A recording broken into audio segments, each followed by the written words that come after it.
নমস্কার বন্ধুরা, আপনারা দেখছেন রিসার্চ বাংলা নিউজ। আমি বিশ্বজিৎ রয়েছি আপনাদের সঙ্গে।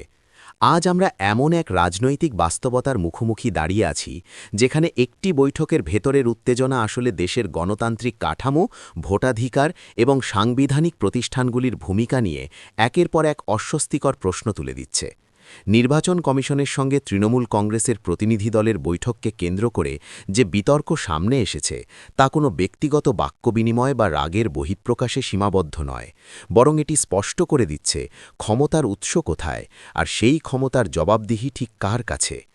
অভিযোগ উঠছে, বৈঠকের সময় প্রশ্নের পর প্রশ্ন তোলা হলেও তার স্পষ্ট উত্তর দেওয়ার বদলে কথা থামানো হয়েছে, ধৈর্য হারানো হয়েছে এবং এক পর্যায়ে প্রধান নির্বাচন কমিশনার আঙুল তুলে কথা বলেছেন।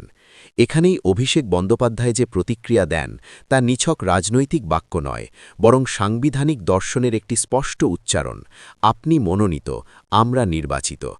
এই একটি বাক্যের মধ্যেই লুকিয়ে রয়েছে ভারতের গণতন্ত্রের মূল সুর, যেখানে প্রশাসনিক পদ যতই শক্তিশালী হোক না কেন, তার নৈতিক ভিত্তি শেষ পর্যন্ত জনগণের ভোটে নির্বাচিত প্রতিনিধিদের মাধ্যমেই স্থাপিত হয়। প্রশ্ন উঠছে, কোনো সাংবিধানিক পদাধিকারী কি নির্বাচিত জনপ্রতিনিধিদের সঙ্গে এমন ভঙ্গিতে কথা বলতে পারেন?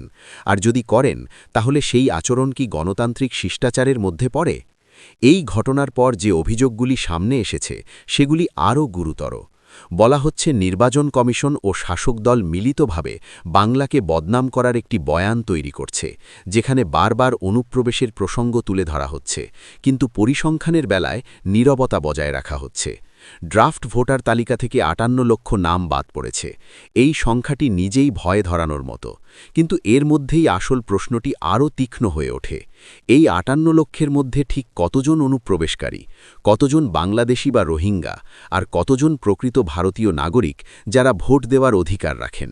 যদি সত্যিই অনুপ্রবেশ এত বড় সমস্যা হয়ে থাকে, তাহলে সংখ্যার ভিত্তিতে তথ্য প্রকাশে আপত্তি কোথায়? নির্বাচন কমিশনের তরফে বলা হচ্ছে, অনুপ্রবেশ একটি বড় ইস্যু, শাসক দলও সেই সুরেই কথা বলছে। কিন্তু যখন নির্দিষ্ট করে জেলা ভিত্তিক বা রাজ্যভিত্তিক তথ্য চাওয়া হচ্ছে, তখন বলা হচ্ছে এই তথ্য নাকি আলাদা আলাদা জায়গায় ছড়িয়ে রয়েছে। প্রশ্ন হল, একটি কেন্দ্রীয় সাংবিধানিক সংস্থা হিসেবে নির্বাচন কমিশনের কাছে কি সেই তথ্য একত্র করার ক্ষমতা নেই, নাকি তথ্য একত্র করলে এমন কিছু সামনে আসবে যা এতদিনের প্রচারিত বয়ানের সঙ্গে মিলবে না? আরও একটি গুরুত্বপূর্ণ অভিযোগ উঠেছে তৃতীয় পক্ষের এজেন্সি নিয়ে, যারা নাকি ডেটা মিশনের নামে বাংলায় কাজ করেছে। কমিশনের পক্ষ থেকে বলা হচ্ছে, এই বিষয়ে তাদের কোনো জ্ঞান নেই। এখানেই প্রশ্নটা আরও গভীর হয়। প্রধান নির্বাচন কমিশনারের অজান্তে কিভাবে কোনো এজেন্সি ভোটার তালিকা সংক্রান্ত সংবেদনশীল প্রক্রিয়ায় যুক্ত হতে পারে? রাজ্যের সিইও অফিস থেকে যদি কোনো নির্দেশ যায়ও, তার চূড়ান্ত দায়িত্ব কি কমিশনের ওপর বর্তায় না? এই প্রশ্নগুলির কোনো স্পষ্ট উত্তর এখনও সামনে আসেনি। ভোটার তালিকা থেকে নাম বাদ দেওয়ার পদ্ধতি নিয়েও বড় অভিযোগ উঠছে। বলা হচ্ছে, যারা নিউমারেশন ফর্ম জমা দেয়নি, তাদের নাম বাদ পড়েছে।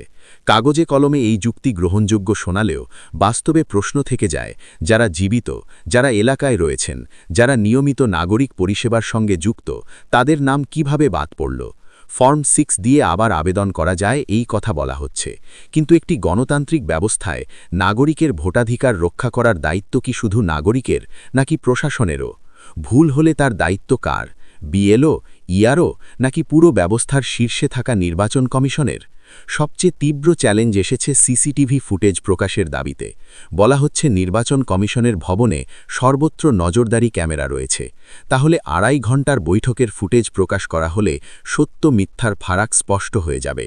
কে উত্তেজিত ছিলেন, কে প্রশ্ন এড়িয়ে গেছেন, কে তথ্য দিতে ব্যর্থ হয়েছেন, সবটাই জনসমক্ষে আসবে। কিন্তু সেই ফুটেজ প্রকাশে যদি অনীহা থাকে, তাহলে সন্দেহ তৈরি হওয়াই স্বাভাবিক। তার ওপর যদি রাতে নির্বাচিতভাবে তথ্য লিক হয়, তাহলে প্রশ্ন আরও জোরালো হয়, কেন পূর্ণ স্বচ্ছতা এড়িয়ে যাওয়া হচ্ছে?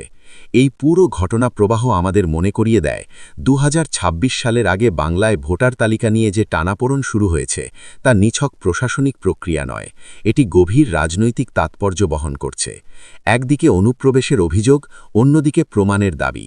নির্বাচন কমিশন যদি সত্যিই নিরপেক্ষ ও স্বচ্ছ হয়, তাহলে তথ্য প্রকাশই হওয়া উচিত তার সবচেয়ে বড় অস্ত্র। কারণ গণতন্ত্রে আস্থা তৈরি হয় আলোচনার মাধ্যমে, স্বচ্ছতার মাধ্যমে, নীরবতা বা অস্পষ্টতার মাধ্যমে নয়।